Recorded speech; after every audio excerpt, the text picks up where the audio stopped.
The Hyundai Palisade has been a runaway success for the South Korean brand ever since its introduction in 2020. For 2026, it enters a new generation with bold new looks and a bigger size. So is this new Palisade even better than the old one? Let's go for a drive and find out.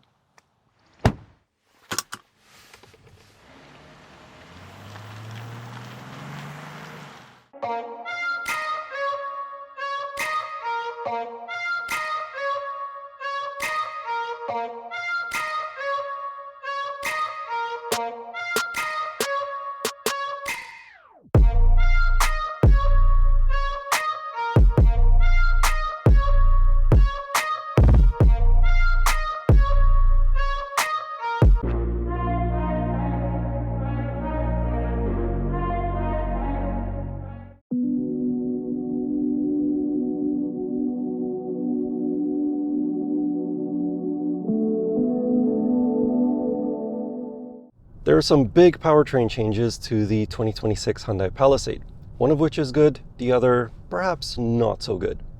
So starting with the good, it is available as a hybrid for the first time. Eventually I will get my hands on that one, so make sure you subscribe to see that review. And this hybrid powertrain is the more powerful of the two engine options. And that leads me into the not so good news about the new powertrain. The V6 has been downgraded. It used to be a 3.8 liter, now it's a 3.5 liter, and it produces a little bit less power and torque. On top of that, this new Palisade is heavier than the previous one. It's about 225 kilograms heavier. So pair a less powerful engine with a heavier body and you just get slower acceleration. In everyday city driving, this engine feels like it has just enough power. The RPMs barely need to go past 2000, but where you will notice that this engine is struggling a little bit is when you want to overtake another vehicle on a highway or go up a particularly steep hill. You will see that needle get closer to 4,000 or even past 4,000 RPMs. Load this SUV up with passengers and cargo, and it's just going to get worse. On top of that, this new engine is less fuel efficient than the older V6. It's not by much, but it is worse. Worse still, in the real world, the city fuel economy is worse than what it's rated for, at least from what I've noticed. I've actually been getting closer to 14 liters per 100 kilometers, and that does include some highway drives. On top of that, if you opt for the XRT trim, then its rated fuel economy is even worse still. I think it probably has to do with the less aerodynamic efficiency of the body and also the all-terrain tires. But as I said at the start of the video, you at least do now have the option of a hybrid powertrain.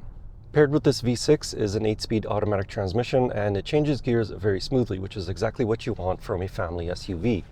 However, this transmission is very slow to react if you decide to put your foot down.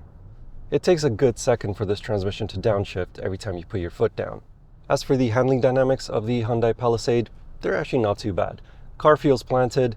The steering is on the light side, but it does firm up if you switch it to the sport mode, and the body roll is kept in check when you start driving on more entertaining backcountry roads. However, the lane departure system is quite intrusive, so even before you actually reach the two lines on the outside of the lanes, it will start to intervene and you can feel it tugging on the steering wheel if you have that system enabled. As for the XRT, it gains red tow hooks, it has slightly more ground clearance, 18-inch alloy wheels with all-terrain tires, and a slightly different grille without any active aero shutters. This trim was made to look more rugged, but mechanically, it's not different from any of the other trims.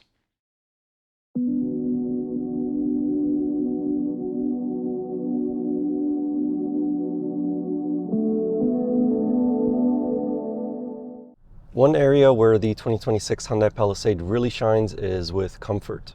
The ride quality is fantastic for an SUV like this.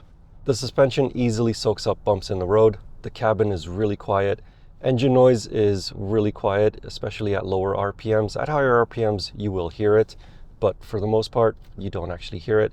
And also the auto start stop system is very smooth. So if you take a lot of family road trips, your kids will be comfortably sleeping in the back. They won't be disturbed by any bumps in the road, nor by any noises coming from the 2026 Palisade. Another big change for the 2026 Hyundai Palisade is just how big it is. It has a longer wheelbase, it's slightly wider, slightly taller, and slightly longer than the outgoing model. and that means a little bit more space on the inside. So for my 6'4" height, I have no issues with legroom and no issues with headroom. I did lower the seat to its lowest position, that's why I have so much headroom. But even so, I can clearly see over the hood. The blind zones are not too bad, and the view out the back is pretty good too. However, if you go for this calligraphy trim, then you get a rear camera mirror for a completely unobstructed view out the back. As for the cabin design, it's pretty traditional Hyundai, so you have a dual screen layout, one for the driver instrumentation and one for the infotainment system. The infotainment system touchscreen is cantered a little bit towards the driver, but the passenger can still easily see it. It's also pretty easy to navigate around this infotainment system. It does support wireless Apple CarPlay and wireless Android Auto if you want to use those apps instead. And it does allow for a slight degree of customization by allowing you to change the home screen widgets. Underneath the screen, you do have quite a few physical buttons and knobs, which is a great thing. So you have volume knob, home button, map button, media, setup, and so on. You also have buttons for the parking sensors, the surround view cameras if equipped, and a toggle switch for the different drive modes. And underneath that, there are two chunky knobs for the climate temperature. However, the rest of the climate controls are integrated into a touchscreen between these two knobs. But at least you can set the climate to auto and then just change the temperature with the big round knobs. As for the center console, it does have a bit of a floating design and it does look like as though it can move forwards and backwards, but it doesn't. It just stays where it's at. There's a nice big space in between the passenger footwells, and there are two large cup holders, a wireless phone charging pad, and on this calligraphy trim, you do get a UV cleaning system. So you just put your smartphone in the center console and then push that little UVC button, and then it will bathe your cell phone in UV light, hopefully killing any bacteria that may be on it. As for the materials in the cabin, they are really nice on this top spec trim. Leather is lining the dashboard and the door panels and of course the center console and also the seats. There's also a fabric on the inner part of the dashboard, but the lower portions of this cabin are harder plastic, which is totally fine because for the most part, you won't actually be touching it. As for the seats, they have plenty of padding. They feel very comfortable for longer trips. And also the driver's seat does have sort of a massage function, although it's not really one. It's just meant to prevent your bum from getting numb or your back from hurting on longer road trips. And also when you switch the car into sport mode, the bolsters do tighten up. So all in all, a very spacious and comfortable interior up here in the front. Now let's go check out the back. In the second row, space is pretty good for my above average height of 6'4", sitting behind my tall driving position. As you can see, legroom, not an issue, headroom, not an issue, even though these seats are mounted slightly higher up compared to the front seats. But even so, no problems whatsoever. This being a top spec calligraphy trim, these captain's chairs are power operated, whereas in the lower end trims like the XRT, they are manually adjustable. Climate controls or heated and ventilated seat controls are in the roof. There are air vents in the roof as well. You get a small storage compartment that extends from the front center console, and also you have sunshades in the second row. Plus, if you are sitting in this seat, then you do have some controls here on the front passenger seat to slide it forward or tilt it forward. That way you have more space for yourself. Granted, hopefully there isn't anybody sitting in that front passenger seat. But otherwise, very spacious in the second row. And also you do get a second moonroof, but it doesn't open. However, it does extend pretty much all the way to the third row. Speaking of which, let's go sit back there. Like many other power-operated second row seats, there's a button that slides and tilts the second row seat forward. But because it is power-operated, you do have to wait a while for it to move forward. So if it's raining on you, you're going to get a little bit wet. In the lower end trims, this is manually adjustable, so the function is much faster. And there we go. Once it does finally move back, it doesn't quite come back to its previous position. So this seat, I think, can still move a little bit further back. That's why I have a pretty okay amount of space right now. My legs or my knees are gently brushing up against the back of the seats, but they don't feel squished at all. If it was further back, yes, I would feel very, very squished. Headroom, I can feel my hair brushing up against the headliner.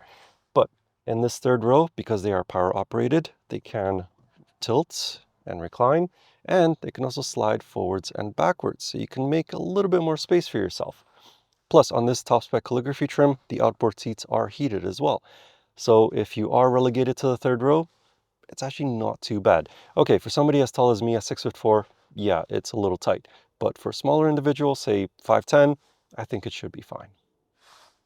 Behind all rows of seats, the 2026 Hyundai Palisade has 540 liters of cargo space, which is a slight improvement over the outgoing model. With the third row seats folded, cargo capacity increases to 1,310 liters. In the calligraphy trim, there are buttons to the side that allow you to choose which seats to raise or lower across the third or second rows. With those two rows folded, the 2026 Palisade has 2,455 liters of cargo space. Under the trunk floor, there is a little bit of storage space, and both trims receive spare wheels underneath the bumper.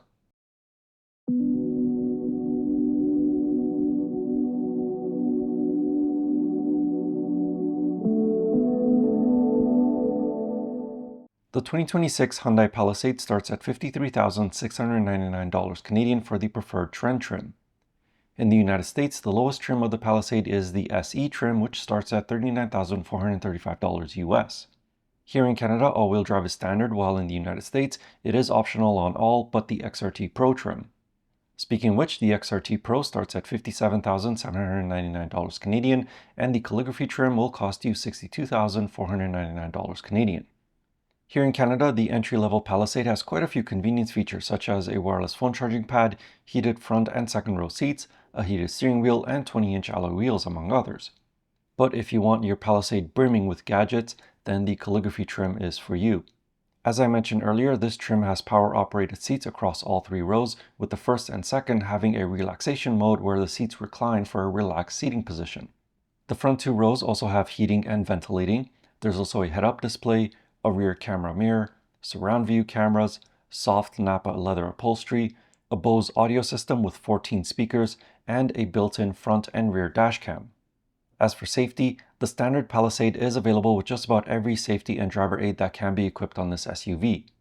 Moving up to the XRT Pro trim adds reverse parking collision avoidance, side parking distance warning, and blind view monitor. Move up to the calligraphy and it'll add blind spot collision avoidance, highway driving assist 2, and remote park assist. Simply use the remote start function and then press and hold on either the forward or backwards buttons on the key fob to make the car move forwards or backwards. It will automatically stop if it detects an object or if the key fob is too far away from the car. And finally, on the outside, striking would be a good way to describe the exterior styling of the 2026 Hyundai Palisade. The overall shape is boxier than before, but it still has a few subtle curves. It's not a Cybertruck after all. The front daytime running lights and rear taillights look like they belong in the Blade Runner universe. The back is also reminiscent, a little bit, of a Range Rover, and I do love the look of the spoiler-mounted brake light. In the end, the new Hyundai Palisade is better than the old one. It just has a couple of downfalls. Firstly is its price, but then again, that's par for the course because almost every car that's sold these days is more expensive than it was 2 or 3 years ago.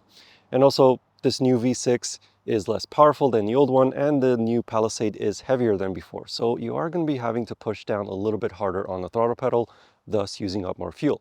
But at least it now comes in a hybrid.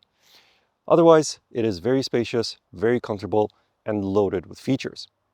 If you'd like to know more about this 2026 Hyundai Palisade and also the XRT Pro, I have a more detailed written review of them over on my website. You can find that link in the video description or click on the pop-up banner right up there. And as always, I will see you in the next car, truck, or most likely another SUV. Anyway, thank you for watching. I hope you enjoyed the video, and see you in the next one.